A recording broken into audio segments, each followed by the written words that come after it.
Hola, hola, hola, ¿cómo están? Feliz y bendecida noche, ¿cómo andan? Espero que muy bien. Bueno, sí, ya es re tarde. Sábado la noche, saben que mis sábados son así,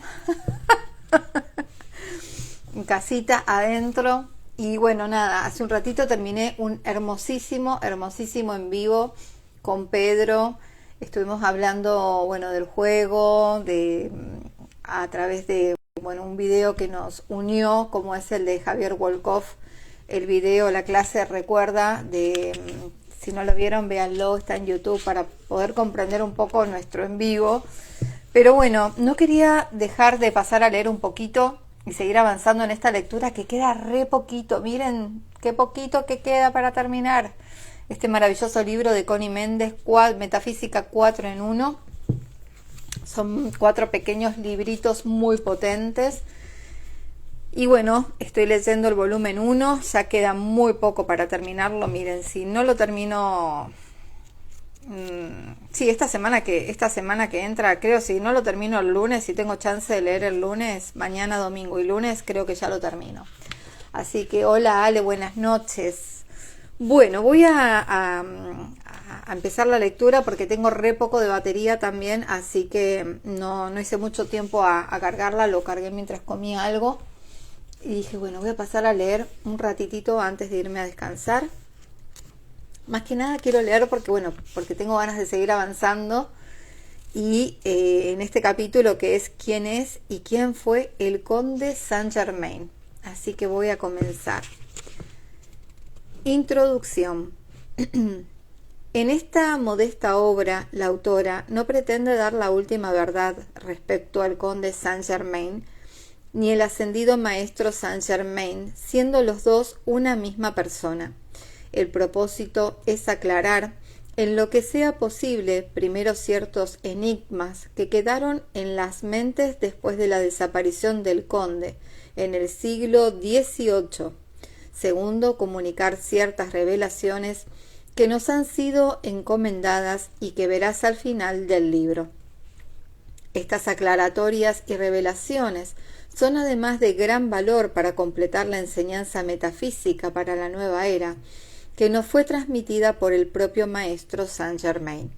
Al final encontrarás también una extensa bibliografía sobre el enigmático personaje, pero esta autora recomienda cautela en la aceptación indiscriminada de todo lo escrito sobre él en aquella época de gran ignorancia respecto a la verdad espiritual que hoy conocemos, ya que aquellos escritores de memorias y biografías, reporteros sedientos de sensacionalismo, se basaban en suposiciones, conjeturas y opiniones personales, todo producto de la mente carnal. El adepto venía siempre a espiritualizar la Europa medieval, a tratar de impedir el gran desarrollo del efluvio con que hemos casi paralizado el planeta Tierra. Pero esto ha sido totalmente ignorado hasta el presente por la gran masa humana, hasta que el pleno conocimiento de la ley del mentalismo y la actuación de la llama violeta están haciendo ascender la conciencia humana para lograr escalar al gran peldaño iniciático en que nos encontramos ya, lanzándonos a las órbitas de Urano, entrando a la presencia yo soy. Voy a mostrarle las imágenes, bueno, la imagen que nos presenta de el conde Saint-Germain, ahí. Voy a leer un poco más, obviamente. Dice, primera parte, ¿quién es y quién fue el conde Saint-Germain? Capítulo 1. Muchísimo se ha escrito sobre el fabuloso, enigmático, misterioso conde Saint-Germain, el hombre maravilla, que llenó el escenario europeo en los siglos XVII y XVIII. Los archivos oficiales, papeles de Estado y asuntos extranjeros de toda Europa contienen numerosas menciones del conde y después de su desaparición surgieron muchas novelas y memorias, las primeras inspiradas por el prodigioso personaje, entre las cuales se destacaban como más famosa Zanoni de Bulwer-Lytton, el conde de Montecristo de Dumas padre, y la Pimpinela Escarlata de baronesa Orsi. Al conde lo rodeaban dos corrientes, una de celos y envidia, porque gozaba de la confianza y la admiración de reyes, sabios y estadistas más destacados de Europa, la otra corriente de profundo respeto y aspecto, en el cual participaban las órdenes esotéricas, las sociedades secretas y las sectas ocultistas de todas partes. La primera corriente procuraba hundirlo, encarcelarlo y desterrarle de donde fuera a donde fuera llegando, tildándolo de traidor cuanto más y de charlatán cuanto menos. Sin embargo, jamás fue sorprendido en la más leve traición a la confianza que era depositada en él, ni sus grandes riquezas fueron jamás extraídas de aquellos con quienes establecía contacto. Todo esfuerzo para investigar la fuente de sus recursos resultó infructuosa. No utilizaba ni bancos ni banqueros. No obstante, se movía en una esfera de crédito ilimitado que jamás fue puesto en duda por otros ni abusado por él mismo. Los intentos por apresarlo fracasaron siempre. El conde se deslizaba y desaparecía misteriosamente para reaparecer de inmediato en un país diferente. Los escritos que surgieron más tarde y que aún existen no logran explicar una sola palabra de los enigmas y misterios tocantes al conde, ya que todo está basado en conjeturas, suposiciones, opiniones de la conciencia humana, sin un ápice de conocimientos esotéricos o espirituales.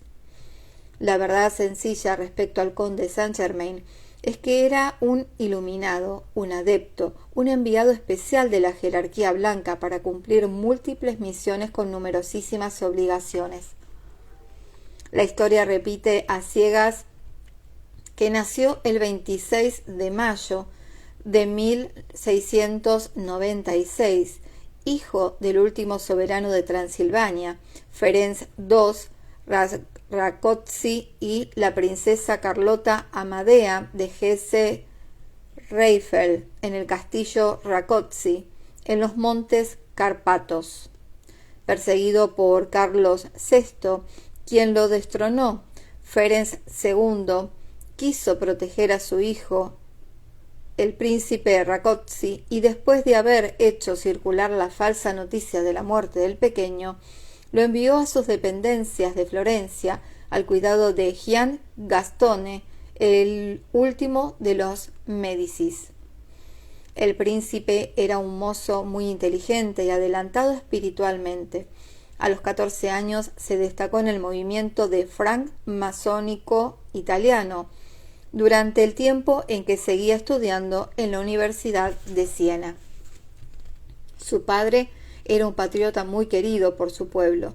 Fue desterrado en Rodosto, Turquía, donde fue rodeado por una pequeña corte hasta que murió en 1735.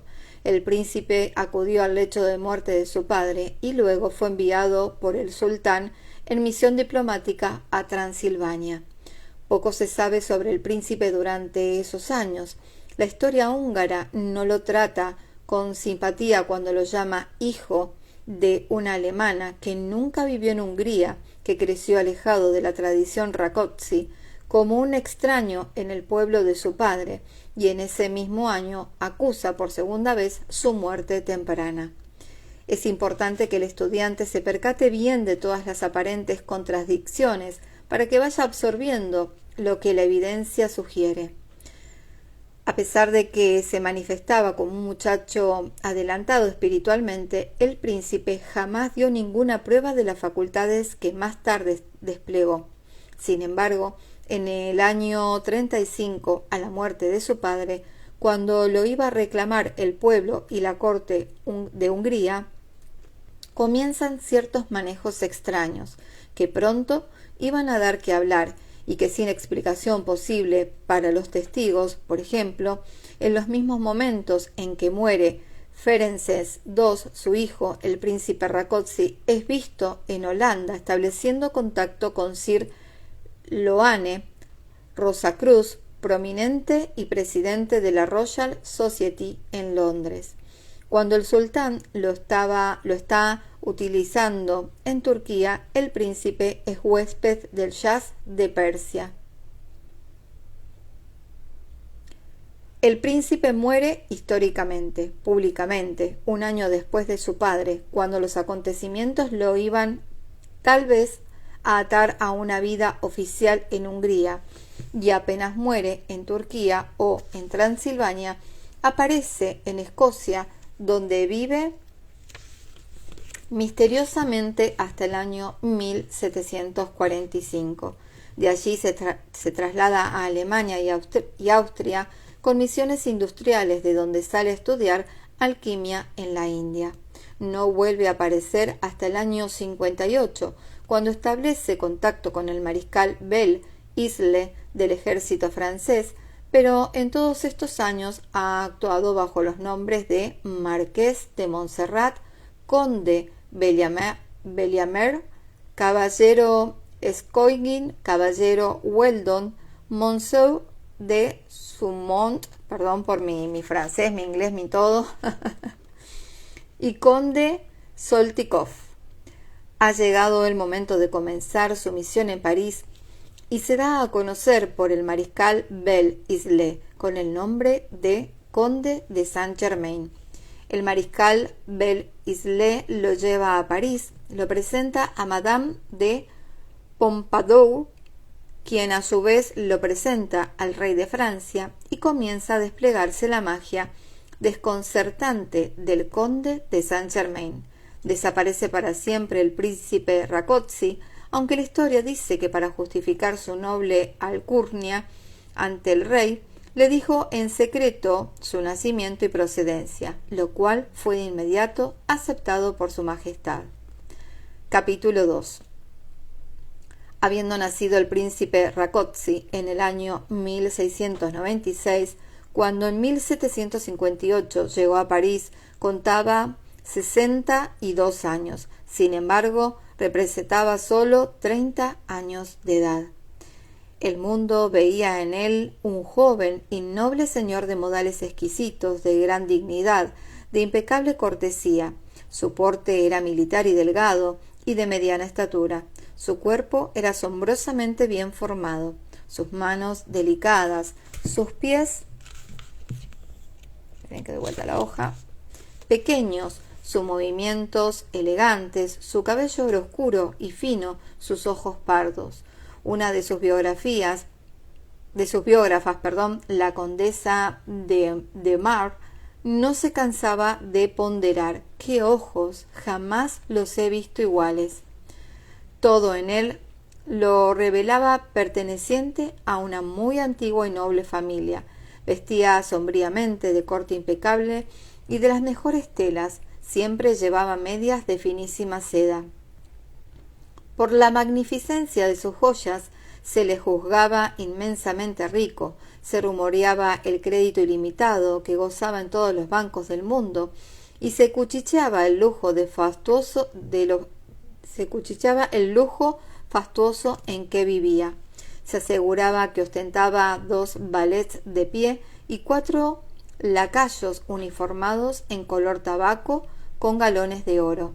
Se comentaba su gran colección de casacas que cambiaba a menudo, y hacían eco sus botones, yuntas, relojes, sortijas, cadenas. Se citaba un ópalo monstruoso y un extraordinario zafiro blanco del tamaño de un huevo, lo mismo que la variedad de sus diamantes, el tamaño y color y perfección de cada uno. Sin embargo, cosa extraña, nadie podía jamás jactarse de haber sido recibido en la casa del conde. Frecuentaba las fiestas, pero jamás lo vio nadie comer ni beber. El conde Saint-Germain presentaba la invariable compostura, la conducta, el refinamiento y la cultura que caracterizaba a los nobles de rango y educación. Todo esto unido a una fascinante conversación, una versatilidad para cambiar de tono y de tema, lo que lo hacían siempre refrescante, inesperado e inagotable. Daba la impresión de haber viajado por el mundo entero y, sobre todo, de haber asistido personalmente a todo cuanto ha existido en nuestro planeta. El conde era sin duda un acabado diplomático, un genio artístico, un excelente músico y compositor, que ejecutaba el piano con maestría, que el violín rivalizaba con Paganini, que cantaba con una lindísima voz de barítono y que pintaba y esculpía como los muy grandes y que, al parecer, vivía eternamente, ya que por admisión propia de su descubrimiento de un líquido especial lo había mantenido vivo durante 2000 años. En Londres, en la casa de Walsh de Catherine Street, en el año 1740, el conde publicó varias composiciones. Conocemos solo una, un aria de su pequeña ópera, L'inconstanza delusa, la pérfida inconstancia, compuesta en el estilo rocoso del siglo XVIII, muy bonito, muy colorido. Al final damos la dirección donde se puede encargar el disco de esa pieza, que tiene además el atractivo y la corroboración de comenzar con las notas tonales del adepto, maestro Saint-Germain, do, fa, de la quinta octava del teclado. Vamos a aclarar de una vez la razón del nombre que escogió este adepto para figurar en aquella misión. Por supuesto, no cabe duda alguna de que para que un hombre inteligente pudiera introducirse en la corte más brillante de Europa, le era indispensable un bonito nombre y título nobiliario, francés con preferencia y auténtico. Esto último tenía que ser a prueba de investigaciones. Corre el dato de que los dominios de Ferenc Rakoczy en Italia se llamaban de Saint-Germain. No podemos asegurarlo ni tampoco comprobarlo, pero algo de eso hay sin duda, ya que los maestros, teniendo el privilegio de mirar desde el pasado más remoto hasta el futuro más distante, cuando tienen que interferir personalmente, lo hacen ya equipados con toda la preparación necesaria. Su tarjeta de visita tenía que abrirle desde las puertas soberanas de las cortes hasta las más herméticas de las organizaciones espirituales que tienen Dios para ver y oídos para escuchar. El conde Saint-Germain ya hemos visto cómo entraba y salía Comes Sanctus Germanitas. Esto es un título, El conde Saint-Germain ya hemos visto cómo entraba y salía. Comes, así dice, Comes Sanctus Germanitas. Habla en el idioma esotérico de todas las sectas, o sea que comes, comito o comitor es un alto grado de francmasónico. Sanctus le habla a las religiones cristianas y germanitas a fraternidad, es la consigna de todos los ocultistas. Al introducirse en la masonería francesa, donde inició a Diderot, anunció que era el más antiguo de todos los masones, por no decir que había sido el propio fundador de la orden. El maestro Saint-Germain no tuvo necesidad de elegir otro nombre para continuar en sus misiones para los humanos, ya que paulatinamente ese nombre se iba transformando de acuerdo con el cambio de las conciencias espirituales, de miembro de la fraternidad blanca a hermano mayor. No estamos suponiendo o inventando cuando dejamos sentado que el príncipe Rakoczy y el conde Saint-Germain eran una misma persona. La comprobación la dieron los maestros cuando, a través de la Sociedad Teosófica fundada por los maestros Morya y Kutumi, vino la siguiente comunicación por boca del tibetano, adepto de la Hermandad Blanca, casi un siglo después de la muerte del conde de Saint-Germain. El maestro, que se ocupa especialmente del futuro desarrollo de Europa y despliegue mental de América es el maestro Rákóczi. Es húngaro y tiene su morada en los montes Cárpatos, habiendo sido en un momento dado una figura muy conocida en la corte húngara. También se ocuparon mucho de él cuando fue el conde de Saint-Germain. En la logia de la Fraternidad Blanca se le llama usualmente el conde, y en América actúa como administrador general en los planes de los hermanos mayores. Puede decirse que actúa como encargado de llevar a la práctica en el plano físico los planes del Cristo. Para todo el que sepa leer entre líneas, esta comunicación habla claro, pero como estamos para aclarar enigmas, haremos notar. El despliegue mental de América se refiere al principio de mentalismo que, aunque fue dado por Hermes Trismegisto, no se le dio la importancia capital que encierra hasta que Mary Blacker Eddy, fundadora de Christian Science, comenzó a divulgarlo. Ella fue el anuncio de la era venidera, era la era de la mujer, a fines del siglo XIX. Expande el principio mental que rige en esta era. La comunicación habla del maestro Rákóczi en tiempo presente y presente en el planeta, a pesar de que históricamente había muerto. Dice textualmente, el maestro que se ocupa es... También dice, es húngaro y tiene su morada en los Cárpatos, que habiendo sido en un momento dado figura muy conocida en la corte húngara, de hecho admite que al mismo tiempo fue el conde de Saint-Germain y agrega de quien se ocuparon mucho. La esencia de la comunicación afirma que el príncipe Rákóczi se le llamaba en la Fraternidad Blanca el conde, fundiendo sin disímulas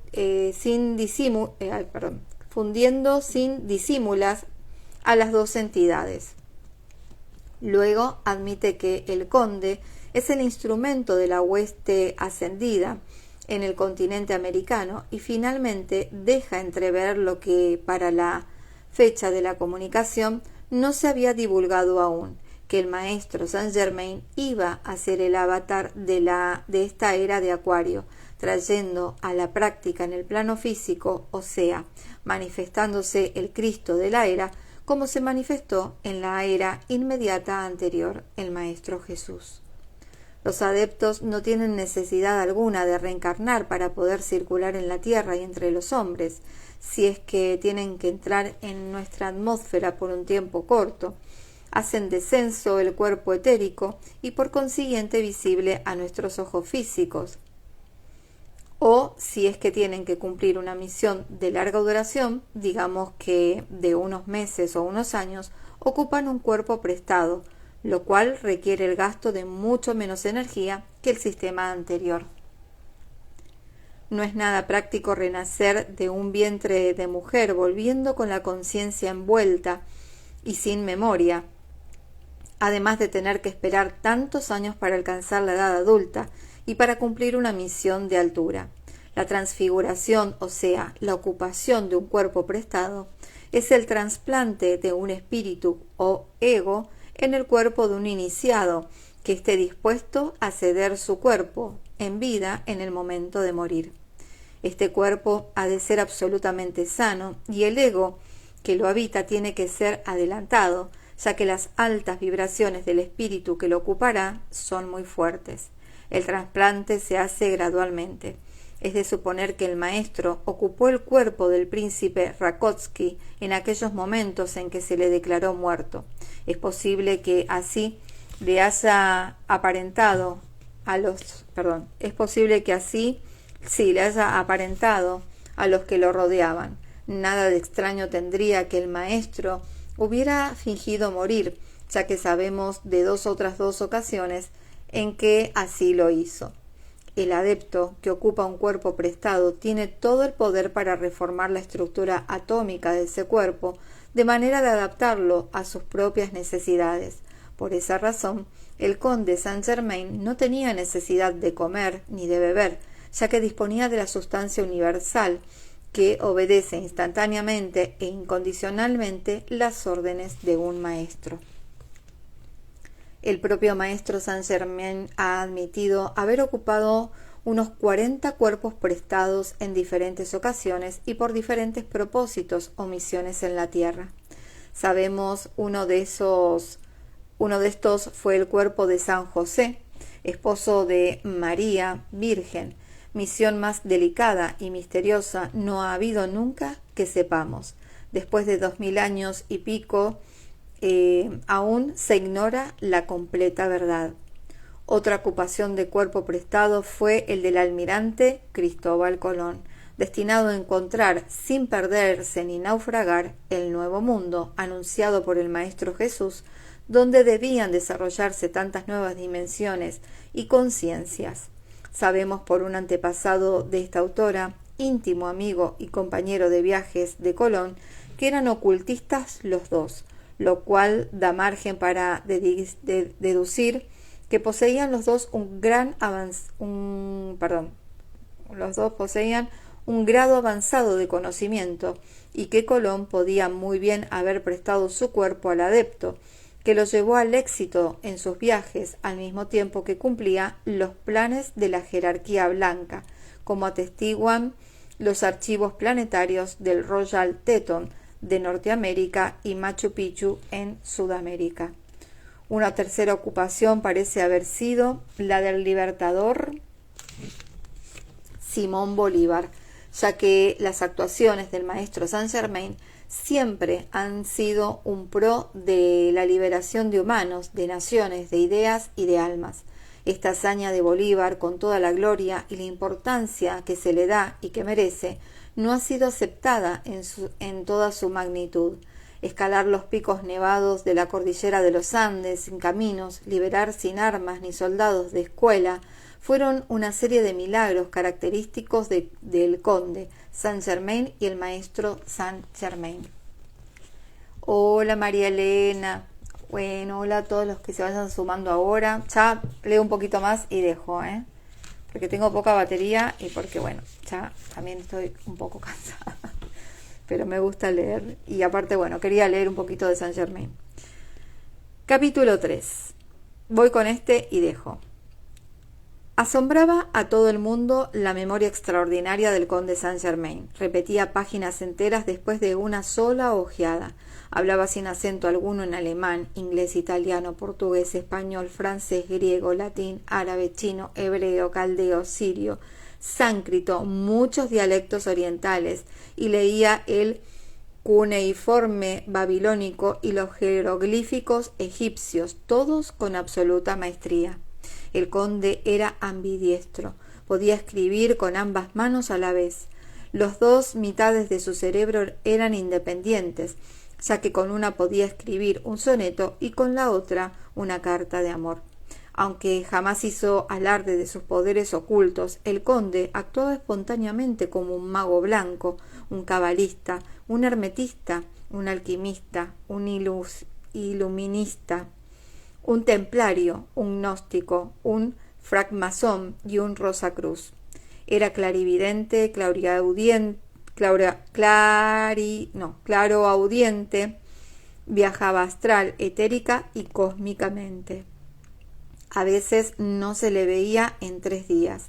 Entraba en un trance profundo sin despertar. Esto podía ocurrirle en casa ajena o en la suya propia. El historiador bainés Franz Graeffer relata que un día, en medio de una conversación con el conde, de pronto lo vio ponerse serio, rígido como una estatua. Sus ojos, usualmente tan expresivos, se hicieron incoloros y sin vida. Al rato se reanimó, se puso de pie, haciendo un gesto de despedida con la mano, exclamó en alemán: «High Cheit, me voy. Me verán una vez más mañana. Se me necesita en Constantinopla, luego en Inglaterra. Por ahora tengo que ir a preparar 2 inventos que verán en el próximo siglo, un barco y un tren». Tenía el hábito desconcertante de entrar en la cámara del rey sin recurrir a las puertas. Simplemente aparecía y desaparecía sin disimular su facultad. En las reuniones amenizaba relatando detalles de sus conexiones con Cleopatra, con Jesucristo, con la reina de Saba, con Santa Isabel, con las cortes de los Valois, con Santa Ana, con la antigua Roma, con Rusia, Turquía, Austria, China, Japón, India.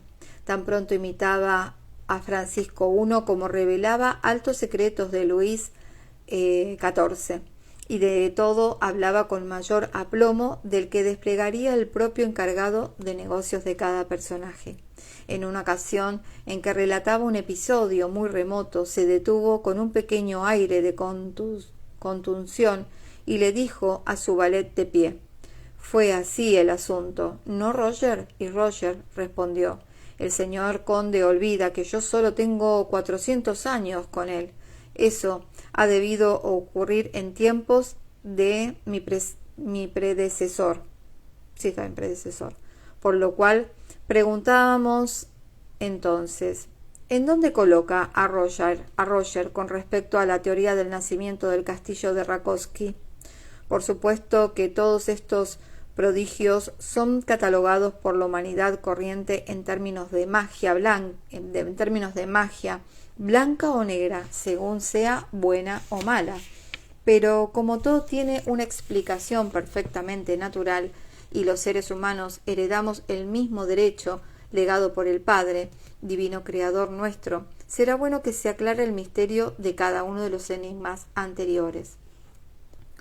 Cuando el ser humano alcanza su última encarnación en la tierra, se dice que es candidato para la ascensión, la cual ocurre porque la persona se ha desprendido de todas las ataduras con el planeta Tierra y con sus familiares, y al lograr limpiarse de toda la energía negativa, va llenando sus células de luz. Llega el momento en que la magna presencia Yo Soy lo atrae hacia sí y lo extrae de la Tierra. Se ha vencido la gravedad de la misma. En ese momento el individuo tiene la oportunidad de escoger la gloria o continuar ayudando a sus hermanos humanos. Es el momento en que el subconsciente vacía su contenido y el ego recuerda todas sus encarnaciones pasadas sin sufrir molestia alguna. Además, recupera sus habilidades adquiridas y todos los idiomas que habló a lo largo de toda su corriente de vida. Puede disponer de sus tesoros en el cielo, en otras palabras, de todo lo que contiene su cuerpo causal. Pero si el ego prefiere ascender a la gloria, debe entregar todo lo acumulado para el bien de la humanidad. La memoria extraordinaria no es, pues, sino la facultad natural de mirar hacia atrás y leer como en un libro o ver como en una película lo que venga en gana en el pasado, sin el velo de malla. El ser ambidiestro no es otra cosa que el haber sido zurdo en otras vidas. Es una habilidad adquirida, por lo tanto, el individuo puede escribir con ambas manos. La facultad de aparecer y desaparecer sin recurrir a puertas es condición de los cuerpos astral y etérico. El saber proyectarlo fuera del cuerpo físico se puede lograr con un estudio y práctica. En vida del cuerpo físico, éste se deja dormido en un lecho mientras se viaja. Ayuda mucho el saber, primeramente, que al solo pensar en un lugar o en una persona, se está allí o con ella. En cuanto a Roger, es tal vez la prueba más consistente de que ambos estaban ocupando cuerpos prestados en aquel siglo. Roger manifestaba ser pupilo iniciado y servidor inseparable del maestro. Bueno, seres bonitos, voy a dejar hasta acá porque ya es tarde. Mañana continúo. Ay, es que no sé, miren, porque queda... No, voy a leer esto porque queda... Ay, Débora no puede con su genio. No, porque quedan... a ver, ¿cuántas hojas son? Ay, no sé si me alcanzará la batería. Espérenme. Vamos a ver la batería. 21. Bueno, creo que sí. Creo que voy bien. Hola, Zoraida. Buenas noches. Sí, voy a terminar porque creo que voy bien. Porque así termino este capítulo. Y ya después empiezo la segunda parte de lleno. Vamos con el capítulo 4. El problema del dinero. Uy, miren dónde iba a dejar justo, ni loca. El problema del dinero es uno de los que más preocupa a la humanidad. En todas las crónicas respecto al conde se manifiesta una gran curiosidad por saber de dónde provenían las sumas que aparentemente derrochaba en sus joyas esplendorosas para costear su vida en la corte y para ataviarse tan noblemente. Sin los conocimientos espirituales que enseña la actividad Yo Soy, no queda otra respuesta que la alquimia. El mundo le plantó la chapa de alquimista y no buscó más. La ley de correspondencia dice que como es arriba es abajo y viceversa. La alquimia sí existe en todos los planos, solo que como vamos descubriéndolo en todo, las cosas se hacen más sencillas, más livianas, más rápidas, a medida que se ascienden en el plano espiritual, y por el contrario, se hacen más pesadas, más retardadas, cada vez más laboriosas a medida que se desciende en el plano material. La transformación de los metales en oro es idéntica a la transmutación de la energía en el plano mental espiritual. Se trata simplemente de reconvertir las formas e imágenes mentales negativas, destructivas, en el oro puro de las virtudes que nos pertenecen en el plano Yo Soy. Cicerón dijo que la filosofía es el conocimiento de las cosas divinas y humanas y de sus causas y principios. Aplíquese esta dualidad a la idea de la piedra filosofal, que transmuta los metales en oros, y se verá muy claro que no se trata sino de un estado de cosas totalmente abstracto y nada físico. La piedra, sabemos en metafísica, es la fe. Filosofía es la sabiduría pura, exacta, el filo de la navaja.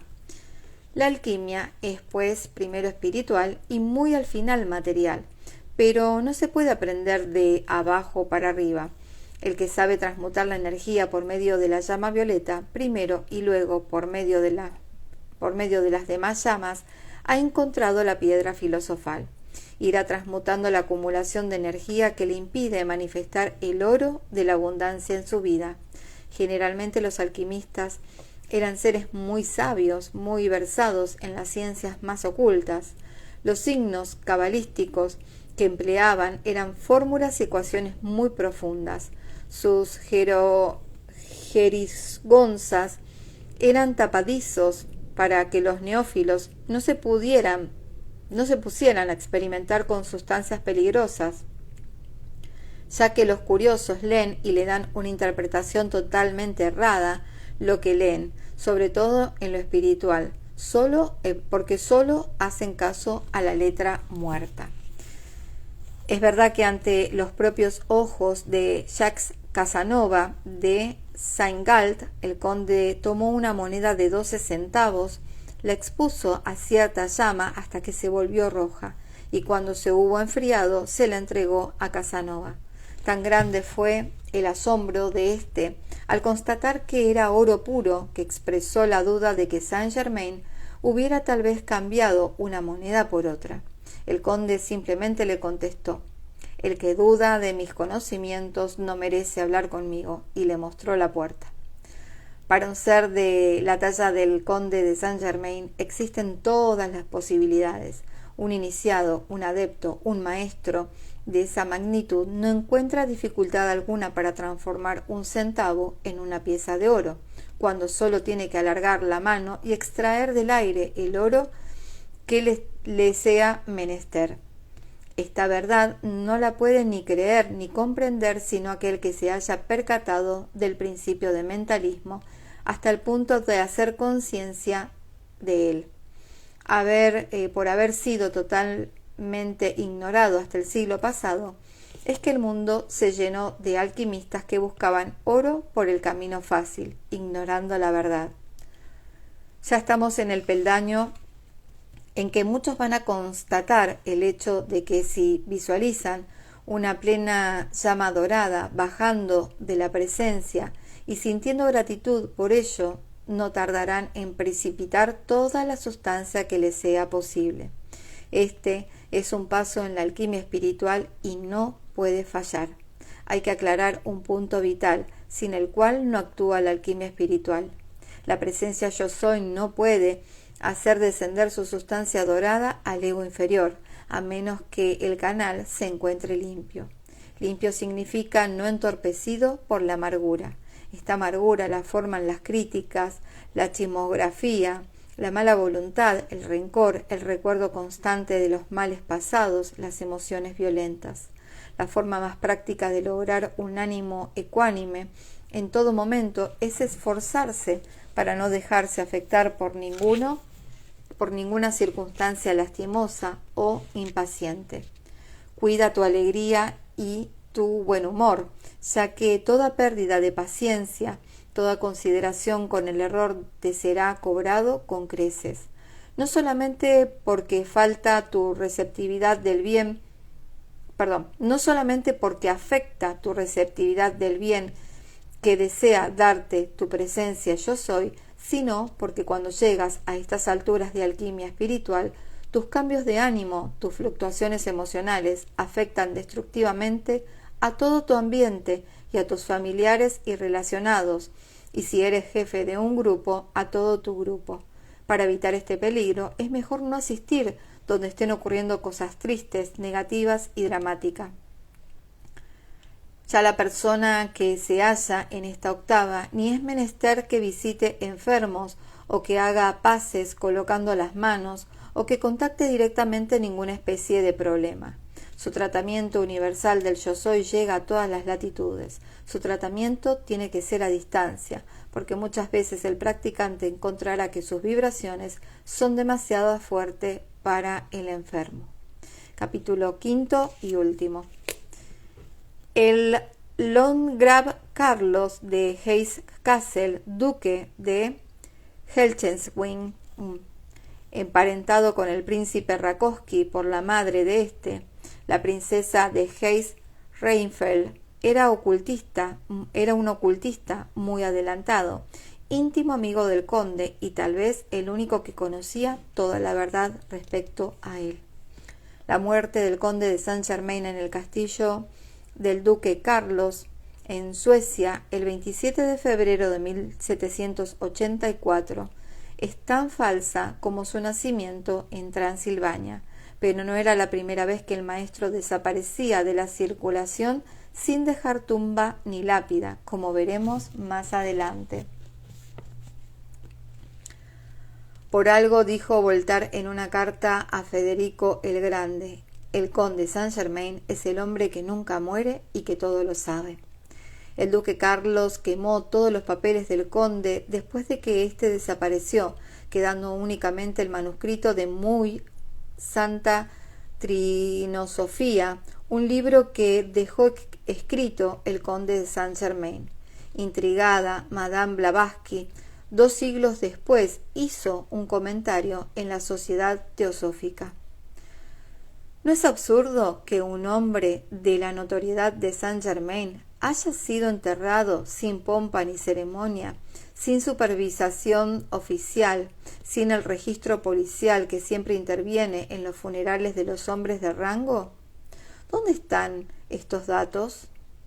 No existe ni un papel que lo contenga. Añádase a esta negativa que el conde ha sido visto muchas veces después del año 1784, en una conferencia privada muy importante con la reina Catalina de Rusia en el año 1785. Se le apareció a la princesa Lamballe momentos antes de ser decapitada. Se le apareció a Jane du Barry, la amante del rey, también en momentos que esperaba el patíbulo. En los días del terror de 1793, el conde de Chalons dijo haber conversado con Saint-Germain en 1788 en la plaza de San Marcos en Venecia la noche antes de que él partiera para Francia. En el siglo presente, por los años de 1920, el obispo Leader de la Iglesia Católica Literal, paseando en Roma, se encontró con el maestro Saint-Germain vestido como cualquier caballero italiano y conversaron por más de 1 hora en el Pincio. En los libros de Saint Germain Fundation, titulado Misterios develados y la magia presencia, hay múltiples ocasiones en que el maestro apareció, desapareció, convivió, conversó y enseñó a los altos personajes de la mencionada fundación. Hasta hace poco, muchas videntes aseguran haber visto al maestro Saint Germain en sus visiones psíquicas, pero hace algún tiempo que nadie lo ha vuelto a ver. Esto es porque le fue ofrecida una nueva ascensión a un plano mayor, donde goza de mucha más libertad para sus funciones de avatar de la era. Sin embargo, el señor Maha Chohan dijo en una comunicación muy reciente que el maestro le hace falta el contacto con la parte física que antes tenía. La llama violeta, que antiguamente era desconocida, ahora forma parte de nuestra enseñanza porque el maestro la ha traído como un regalo suyo al planeta Tierra. Esta llama era exclusivamente aplicada a los egos que estaban a punto de ascender, o sea, en los retiros espirituales. Creo que esta es la imagen más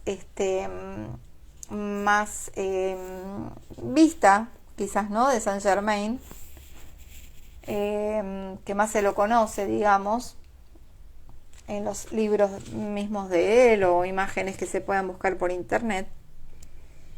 Y bueno, ahora sí, hasta acá llegamos. Veo ahí que está Rochi saludando, invitando a seguir a su página. Mañana voy a seguir entonces con la segunda parte y ya final, ya queda nada para terminar este librito. Maravilloso librito, digo librito con cariño porque es chiquito, pero tremenda información la que nos dejan acá. Miren, creo que mañana lo termino, mañana lo termino. Así que bueno, los que se enganchan recién ahora se han perdido un montón de información, pero por suerte no se perdieron nada porque está todo en Instagram y en YouTube, donde está la playlist, donde fui poniendo todos los capítulos ya leídos. Ay, cuánta gente. Voy a abrir la ventana para chusmear a ver quiénes están. Mi amiga San, amiga, te amo, espero que la estés pasando lindo. Flores del Campo, Marta, bueno, Zoraida, Rochi, gracias por estar a esta hora. Muchas gracias. Y bueno, mañana sí, mañana miren lo que queda, nada, quedan un par de hojitas, así que no se pierdan. Toda esta información metafísica es el origen de todo lo que venimos escuchando hace, ¿cuánto? 2000 años, no sé cuánto. No, o sea, es el origen de todo lo que venimos escuchando con respecto a la ley de causa y efecto, mentalismo, bueno, todo, correspondencia, equilibrio, como es arriba es abajo, ¿no? Y bueno, y si no vieron el en vivo con Pedro que hice hace un ratito, que terminó durando 2 horas ese en vivo, no se lo pierdan. Estuvimos hablando del juego, un poco de la clase de Javier Wolkoff. Recuerda que vamos siempre a remitirlos a esa clase que es una clase que él dio el año pasado, creo que en Madrid o Barcelona, no recuerdo, donde bueno, abre ahí la posibilidad de ver todo esto como un juego y bueno, poder empezar a ver toda esta aparente realidad con otros ojos y empezar a jugar desde la aceptación, desde manejar a conciencia, ¿no?, y a nuestro beneficio el tema de las emociones y de todo lo que nos pasa. Así que, seres bonitos, muchísimas gracias. Ahora voy a subir el en vivo que hice con Pedro hace un ratito, 2 horas de vivo, por eso tengo poca batería también. Y esta lectura de hoy. Mañana, sí, ya final. Uy, se me acaba de caer una libreta. Final de este primer librito de Connie Méndez. Son 4 volúmenes, pues se llama 4 en 1. Pero como les dije, no los voy a leer los 4 de corrido. Voy a leer uno, voy a descansar leyendo otro. Que para los que están ahora acá, les voy a dar el adelanto de lo que voy a leer. Voy a comenzar la semana que viene. Sí. Tenía ganas. Miren, este libro lo leí hace poquito para mí. Creo que me lo leí en una semana. Y voy a continuar con este libro. Lazos de amor de Brian Weiss. Si ya han tenido la posibilidad de leer a Brian Weiss con muchas vidas, muchos maestros. Si no lo conocen, yo ya lo tengo leído en mi canal de YouTube y de Instagram, búsquenlo. Y si no, deleítense con esta historia, si bien habla un poquito del libro anterior. Es una historia diferente en sus regresiones a vidas pasadas de dos personas y bueno, lazos de amor. Me lo recomendaron después de que saqué mi novela. Me dijeron, pero ¿cómo? ¿Vos no leíste ese libro? No, no lo leí. Y porque ahí de algún modo este psiquiatra, psicólogo explica, ¿no?, estas conexiones de almas y que vienen a veces a reencontrarse en otras vidas con esos famosos pactos o lazos de amor. Así que bueno, seres bonitos, muchísimas gracias. Ay, Debo, no sé si estará ahí, mi tocaya hermosa. Ay, sí, besitos, Debo. Hermosa. Bueno, gracias a todos. Ahora sí, ya me voy a descansar, ya mi garganta no da más. Pero no quería dejar de leer un poquito, más que nada porque como sabía que iba a leer sobre Saint Germain y yo lo amo, digo, bueno, aprovecho para compartir un poquito de lectura y me voy a dormir con ese maravilloso maestro y su llama violeta. Gracias a todos, nos vemos mañana. Chau, chau.